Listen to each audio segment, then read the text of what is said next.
United Nations Human Rights Day 2009 marked an unprecedented international event. Youth for Human Rights International delegates of last year's Human Rights Summit from around the world joined forces and via email and Facebook alone pulled off the first of what will become a historic annual human rights event, the International Walk for Human Rights.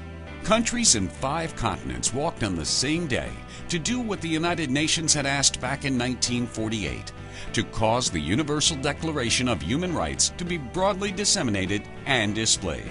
The walk took on the United Nations theme of 2009, Embrace Diversity, End Discrimination, and that was, in fact, what it was all about.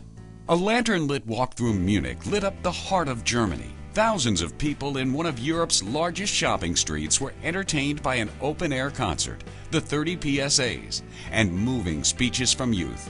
France spread the love as they walked in front of the national landmark, the Eiffel Tower. The United Kingdom distributed booklets as they walked in front of historic Buckingham Palace. Austria showed off its rich European culture in downtown streets, where a 77-year-old Tibetan monk who had spent 33 years in prison as a human rights advocate joined in. He honored them with his scarf of luck. And lucky it was, as the rain stopped the moment the walk started and continued as soon as the walk ended. Denmark walked through the center of Copenhagen with torches of freedom and right past the Copenhagen Climate Conference. The walk was so popular that it attracted coverage from the 2 biggest newspapers in the country. The sound of human rights could be heard at a concert in Canada, which attracted attention from diverse newspapers and even received a proclamation from a member of parliament. Holland filled the sky with balloons with personal messages for peace attached after walking to City Hall, where the Alderman for Youth and Education signed our human rights petition. The walk was uniquely filmed by a group of university students. Barbados was joined by the Rastafarian community for the first walk of the day. Their walk was covered by a primetime television morning show that airs throughout the Caribbean.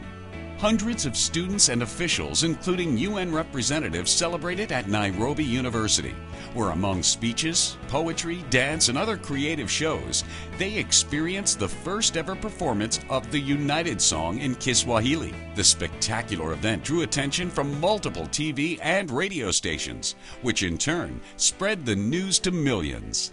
2 other walks also sprung up in Kenya, one in rural Kenya, where young human rights activists memorized all 30 of their human rights and showed off their own freedom of expression to the local neighborhood, and one in Rift Valley, where 1,200 people gathered, showing that we can achieve change without violence and that we do have the right to public assembly.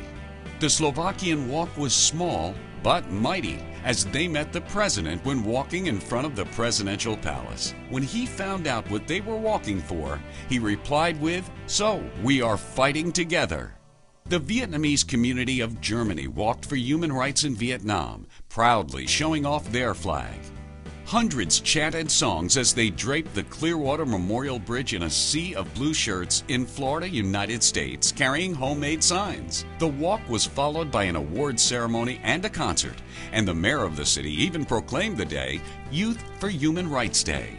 And in the country where a little man with a big heart made walking for human rights popular, hundreds more walked in India at the University of Lucknow, joined by a member of the Legislative Assembly. The walk was so popular that it attracted 20 newspapers and 10 television stations. And in Somalia, a country often thought of as being at the top of the list for human rights violations, over 6,000 people walked, displaying the brilliant Somali culture. It was the first time these people had ever experienced such a day of walking, and they fully expressed their right to a nationality, showing it off by wearing native clothes and even the country flag, truly creating the spirit of making human rights a reality.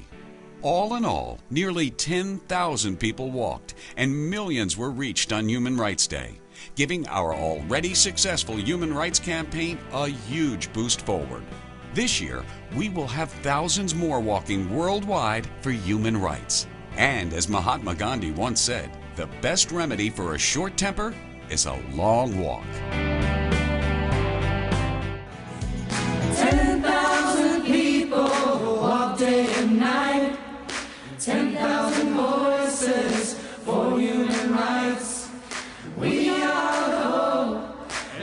Maria.